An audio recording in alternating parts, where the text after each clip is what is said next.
आने वाले लोकसभा चुनाव में प्रधानमंत्री नरेंद्र मोदी ने बीजेपी के सामने लक्ष्य रखा है अब की बार 370 के पार। तो 370 क्या पार हो पाएगी बीजेपी, ये जानने के लिए हम लखनऊ के कुछ लोगों के बीच आए हुए हैं। प्रधानमंत्री कह रहे हैं अब की बार 370 पार, 370 बीजेपी, 30 एनडीए के बाकी सहयोगी यानी 400। 370 बीजेपी अपने दम पे अकेले पार कर लेगी? नहीं, कतई नहीं, ये तो कह रहे हैं ना। वैसे इन लोगों के तमाम गाड़ियों पर लगा है 400 पार, अब की बार 400 पार। तो ये बिहार की धरती से एक नया आ गया है कि आपको इनको 40 का 40 वहाँ हराना है और वही हवा यहाँ आएगी 80 का 80 यहाँ हराना है। तो 400 पार कहाँ से होंगे? 120 सीट तो यही कम हो रही है। तो ये चीजें हैं और बिहार की धरती से ललकारे हैं ये सारे एनडीए के नेता और जो इंडिया के नेता। ये जो है ललकार जो है पूरे देश में जाएगी और ये हवा बह चुकी है कि ये सरकार जो सरकार कहती 2 करोड़ लोगों को रोजगार देंगे, देश से भ्रष्टाचार समाप्त करेंगे, देश से महंगाई समाप्त करेंगे, विदेशों में से जमा काला धन वापस ला के देश में खुशहाली लाएंगे, उस पर एक कदम नहीं चले आदरणीय प्रधानमंत्री जी। और उसके बाद कोई विश्व लेवल का अस्पताल नहीं बनवाए, कारखाना नहीं बनवाए, न कोई विश्वविद्यालय बनाए और कहते हैं कि विश्व गुरु बनने जा रहे हैं। कहाँ से बनेंगे आप? और इधर बोलते हैं कि 81 करोड़ गरीब जनता को मैं आगे भी 5 किलो अनाज देता रहूंगा। जब 145 करोड़ जनता में 81 करोड़ जनता गरीब है, बेबस है, लाचार है, तो कैसे विश्व गुरु बनाएंगे आप आदरणीय प्रधानमंत्री? ये कॉन्फिडेंस कहाँ से आ रहा है आपकी बार 400 पार? ये देखिए ईवीएम के सवाल पे तमाम नेता बोल रहे हैं, तमाम जो है जनता भी बोल रही है ईवीएम को हटाना चाहिए, क्योंकि उनको जहां तक लगता है कि ये लोग कहीं न कहीं सेटिंग किए होंगे तभी तो 400 पार का नारा दे रहे हैं। इनको बैलेट पेपर से चुनाव करा के देख लें, तब 400 के पार होंगे, तब जनता उसको मानेगी। ये तो केवल गुमराह कर रहे हैं। अच्छा, सबसे बड़ी बात है ये झटका हम लोगों को कहाँ से लग रहा है? अभी हम लोगों ने चंडीगढ़ का चुनाव देखा, वहाँ के जो है अधिकारी, चुनाव अधिकारी ने सीधे सीधे लकीर खींच के वोट को खराब करके जो है भाजपा के प्रत्याशी को जिता दिए। तो जब इस तरह के बेईमानी पे आ चुके हैं तो 400 पार का नारा दे रहे हैं वो लोग, तो बेईमानी करा के 400 पार हो जाएंगे। ईमानदारी से अगर लोकतंत्र की बात है, प्रजातंत्र की बात है, तो ईमानदारी से चुनाव हो और चुनाव आयोग निष्पक्ष चुनाव कराए तो ये 400 पार की बात नहीं है। ये 200 के आसपास ही लटक जाएंगे या उससे कम हो जाएंगे अगर ईमानदारी से चुनाव कराएं। आदरणीय प्रधानमंत्री जी जनता को गुमराह करके चुनाव जीतना चाहते हैं, जनता को कब तक छलेंगे? आप बताइए, इतने नैतिक ईमानदार होते तो सारे एमपी, सारे एमएलए का संपत्ति की जांच कराते, IAS IPS की जांच कराते। अब की जो बीजेपी नारा दे रही है अब की बार 400 पार, क्या लग रहा है कि ये नारा पूरा होगा, कंप्लीट होगा, 400 पार जाएगी बीजेपी? जिस तरीके से भारतीय जनता पार्टी तानाशाही के जरिए चुनाव जीतना चाह रही है और सरकारी मशीनरी चुनाव आयोग को अपने गिरफ्त बना करके और जिस तरीके से चुनाव जीतने का दावा कर रही है, ये साबित है कि चंडीगढ़ के चुनाव से साबित हो गया कि भारतीय जनता पार्टी जनता के बल पर नहीं चुनाव जीत सकती है। ये सीधे मशीनरी का दुरुपयोग करके, शासन का उपयोग करके, पुलिस प्रशासन का उपयोग करके चुनाव जीतने के प्लान बनाई है। सीधे कैमरा के सामने इतनी बड़ी बेईमानी, सुप्रीम कोर्ट को कहना पड़ा कि लोकतंत्र का गला घोटना है। इससे शर्म की बात क्या हो सकती है? प्रधानमंत्री कभी इस पर बोले, कभी सफाई दिए? काम किया, विकास किया कि उस आधार पर जनता हमको चुनेगी, हम 400 पार चले जाएंगे। चंडीगढ़ का चुनाव भी वही काम है, वो भी एक काम है ना। चंडीगढ़ जैसे चुनाव हुआ, मेयर जो है बाकायदे पर्चा विपक्ष का निरस्त कर रहा है, ठीक है, वोट निरस्त कर रहा है, ये भी तो एक काम है। आप बताइए 1300 करोड़ रुपया पैसा जो है, पूंजीपतियों का पैसा सीधे भारतीय जनता पार्टी के खाते में गया है। ये पूरी तरीके से बेईमानी करके सारा काला धन, पूरा काला धन पूंजीपतियों का, टाटा, अडानी, अंबानी, तमाम लोगों का। 400 पार का जो दावा है उस पर आपको यकीन नहीं है? नहीं, यकीन करने की क्या बात है? यकीन करने की कौन सी बात? ये बताइए कौन इनको वोट दे रहा है? पश्चिमी उत्तर प्रदेश में पूरा किसान विद्रोह किया है, मध्य प्रदेश का किसान विद्रोह किया, पूरे देश का किसान इनके खिलाफ खड़ा है। वो जिनको कौन दे रहा है? मजदूर जो है, मजदूरों का कानून निरस्त कर दिए, मजदूर इनके खिलाफ खड़ा है। नौजवान का अभी उत्तर प्रदेश में पुलिस भर्ती का देख लीजिए, है कौन ऐसी भर्ती है जो माथे लगी? कौन ऐसी भर्ती जो माथे लगी? नौजवान विरोध में है, युवा विरोध में है, मजदूर विरोध में है, किसान विरोध में है, सारे के सारे विरोध में है। उसके बावजूद भी अगर कोई ये दावा कर रहा है कि मैं 400 के पार होऊंगा, इसका मतलब कि मशीनरी का दुरुपयोग करके काले धन का उपयोग करके और जबरदस्ती जनता के ऊपर थोपने की बात है। और 400 पार का इसीलिए दावा किया है। इतना लोकतंत्र में दुनिया में इतना बड़ा दावा आज तक किसी ने नहीं किया कि मैं जो है वोट, जनता ने वोट डाला ही नहीं, जनता के खिलाफ अब घर किसी का गांव गिरा दे रहे हैं, किसी का घर गिरा दे रहे हैं। पूरे देश में सरकार ने घर गिराने का काम किया है, गरीबों का, मजदूरों का, किसानों को तबाह करने का काम किया है। उसके बावजूद भी अगर कहता है कि मैं 400 के पार होऊंगा, इसका मतलब सीधे बेईमानी सवार है और इसके अलावा दूसरा कोई रास्ता नहीं है। क्या भाई साहब आपकी बात 400 पार? मैं 2 शब्द कहना चाहता हूँ। 400 नरेंद्र मोदी जी ने कहा है कि अब की बार जब हम आएंगे तो पहले से भी ज्यादा सख्ती करेंगे। इसका मतलब मुझे विकास करेंगे, ज्यादा विकास करेंगे। सख्ती की बात कही है उन्होंने। विकास आप कह रहे हैं, हो सकता है आपको पैसा मिला इसके लिए, मैं नहीं जानता इसके बारे में। मैंने जो सुना स्पीच उसमें उन्होंने कहा और सख्ती करेंगे। और सख्ती का मतलब ये है कि जो 40 का आटा आज बिक रहा है वो 400 होगा। जो 400 पार आप अभी पूछ रहे थे, 400 पार आटा 400 पार होगा। जी हाँ। सीट नहीं, आटा 400 पार कहीं नहीं है ना। इनका 400 पार, उनका 143 सीट, लेकिन अगर वो जीत जाते हैं 400 पार मतलब 143 बचता है, 143 सीट उनकी आनी चाहिए जैसा वो कह रहे हैं। लेकिन अगर उन्होंने कहा है 400 पार हैं यानी 143 हमारी सीटें बचेंगी।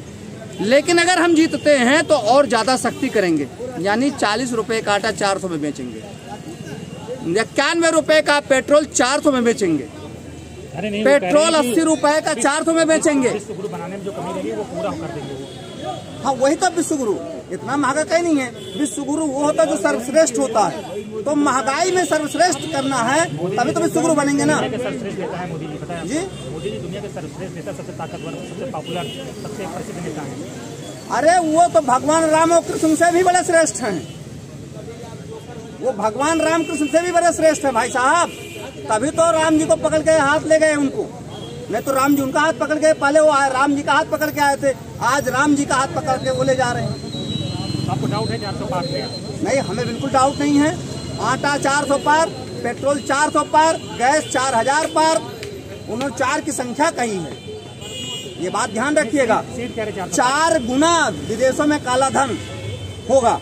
भारतीय जनता पार्टी की आमदनी चोरी और चंदे से 400 गुना होगा, 400 गुना ज्यादा बढ़ेगा।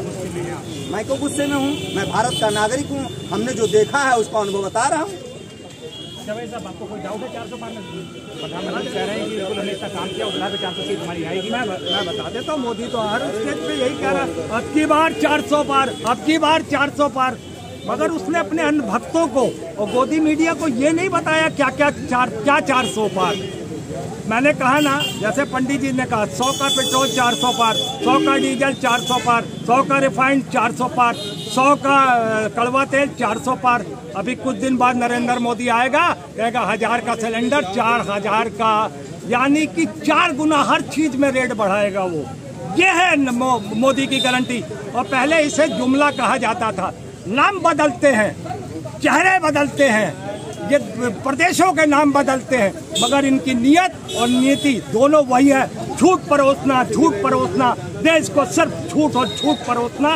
ये वही सरकार है जो कहती थी कि उनका जुमला है, बस फर्क इतना आ गया, जुमले का नया नाम हो गया मोदी की गारंटी। मगर ये अभी भी वही झूठ परोसेंगे, वही। अब देश की जनता समझ चुकी है। शिक्षा, रोजगार, स्वास्थ्य, नौकरियां, महंगाई, सुरक्षा पर तो बात करेंगे नहीं है। खुद से देखिए कितने प्रेम से जनता खा रही, केला खा रही है। केला आप कैसे खा रही है वो तो भगवान जानता है। जिनका खाना नहीं खा पा रहे हैं क्योंकि पैसे ही नहीं बचे, 2 केले से पेट भर लेंगे, फिर शाम को अगर रोटी मिली तो मिली, नहीं तो वो भी पता नहीं मिले कि ना मिले। तो मैं वही कह रहा हूँ, फल फ्रूट खा रही जनता खुश है। फल फ्रूट खा रही है ना, क्या खा रही है? रोटी की जगह तो 2 केले खा रही है। रोटी उसने दिन की बचा ली, रात की कैसे जुगाड़ होगी वो बताएगा। आपको तो पता नहीं, आप तो जमीन पे हो नहीं, हम जमीन पे हैं, हमें पता है कि क्या हो रहा है देश के साथ। तो इसने देखिए कितने भाई साहब कितने खुश नजर आ रहे हैं। भाई साहब खुश है कि नहीं है? भैया अंदर से। अच्छा, मोदी जी ने कहा है अब की बार 400 पार, तो 400 सीटें आएंगी उनकी अपनी? 4 नहीं आएगी, 40 बता तो दिए भाई साहब, 40 बता तो दिए उसने, 40 बता दी सर। 400 पार उनके होने से थोड़ी हो जाएगा, तो जनता जो चाहेगी वो लाएगी ना। खुश है हमसे? कैसे खुश है? हम नहीं खुश है। आप खुश है तो क्या हुआ? आप खुश है? आपको क्या आप ये समझिए, आप हम नहीं सर जी, हम नहीं सर, हम भूखे रहेंगे तो हम रोने लग जाए। अगर हमको आज खाना नहीं मिल रहा है तो क्या मातम बनाने लग जाए? हंसना भी बंद कर दे। मोदी क्या हंसने में भी बैन लगा देगा क्या? मोदी हंसने में भी बैन लगा देगा क्या? 400 पार आप इससे इत्तेफाक रखते हैं कि 400 पार होगा? 40 पार बच्चे ने सही कहा, उतना सही कहा, 40 पार। आपको क्या लगता है? जनता तो है, इतना पता होगा। जनता है, हम अपने काम में भी डर रहे हैं। क्यों डरेंगे किसी से? बोल नहीं रहे, सब लोग बोल रहे हैं, आप नहीं बोल रहे हैं। हम डरेंगे डरने जैसी कोई बात आपको पार है ना नहीं? तो गुस्सा लग रहा है मोदी जी? गुस्सा क्यों नहीं? तो संतुष्ट नहीं है। वो हंस रहा है तो आपको बुरा लग रहा है, वो गुस्सा है तो आपको बुरा लग रहा है। हम लोग कहाँ जाए ये बताइए? जनता कहाँ जाए? जनता कहाँ जाए? जनता रोना शुरू कर दे। आएंगे, आगे कोई रास्ता नहीं है। और ये लोग जो बता रहे हैं, इन लोगों की सुनिए आप, लेकिन जब रिजल्ट आ जाए तब देखिए उसको, देखिए, है ना? सुनिए, ये लोग खाली जो कह रहे हैं, अगर विरोधी होगा नहीं तो काम नहीं होगा सामने वाले, समझ लीजिए भाई। ये लोग विरोध करना जरूरी है भाई ये वो अंधभक्त है। मोदी ने किसानों को ये कहा था कि मेरी तपस्या में गलती रह गई थी, तो इन्होंने मोदी के मुंह पे तमाचा नहीं मारा कि साले तुमने हमको क्या कहा था जाके किसानों को आतंकी। एक मिनट रुकिए आप, मैं वो नहीं कह रहा हूँ। मेरे को क्यों नहीं बताया कि तुमने कहा था किसानों को ये उग्रवादी खालिस्तानी पाकिस्तानी है? क्या मीडिया चैनल को कहा था खालिस्तानी पाकिस्तानी है? और फिर थूक के चाटा प्रधानमंत्री ने और कहा मेरी तपस्या में कोई कमी रह गई। सुन लीजिए, 1 मिनट में बात मेरी खत्म हो रही है। दोबारा फिर किसान बैठ गए और फिर मोदी ने वही चाल चली अंधभक्तों को। इनकी आंख में पट्टी बड़ी हुई है, ये जो बोल रहे हैं इनको 2024 में पता चल जाएगा। ये फिर किसानों को आतंकवादी, उग्रवादी, खालिस्तानी, पाकिस्तानी कह रहे हैं, ये पाकिस्तानी कह रहे हैं। और फिर इन्हीं का प्रधानमंत्री आपकी तो सभा बहस बड़ी गर्म हो गया, खत्म करते हैं। तो देखिए, हमने बात करी इस मुद्दे पर, कुछ मोदी जी के समर्थन में है और कुछ लोग मोदी जी के विरोध में है। उनका कहना है कि अब 400 में लोगों को डाउट लग रहा है। हम उनकी नीतियों के विरोध में, हम उनके नियत और नीति के विरोध में, हम मोदी के विरोध में नहीं है। क्या पूछ रहे हैं? हम पकड़ लेंगे। ये मोदी जी ने कहा है कि अब की बार 400 पार सीट आएगी। 400 पार नहीं, बहुत ज़्यादा आएगी। 400 भी कम बोल रहे हैं, मैं बोलता हूँ 450 का आसपास आएगी। आप देखना, इतने लोग हवा बना रहे हैं, मोदी जी ने कोई काम नहीं किया। उनसे पूछे क्या काम नहीं किया? एक काम तो बताया कि नहीं किए हैं, सब काम किए हैं। सब काम किए हैं, क्या काम नहीं किए हैं? हम इनसे सिर्फ इतना पूछते हैं, 6 काम है जनता के जो मूलभूत सुविधाएं, शिक्षा, रोजगार, स्वास्थ्य, नौकरियां, सुरक्षा। इस पे कोई काम बता दो। वो बताना, ये ना कहना राम मंदिर बना दिया, ये ना कह देना सरकार जो उन्होंने काम किया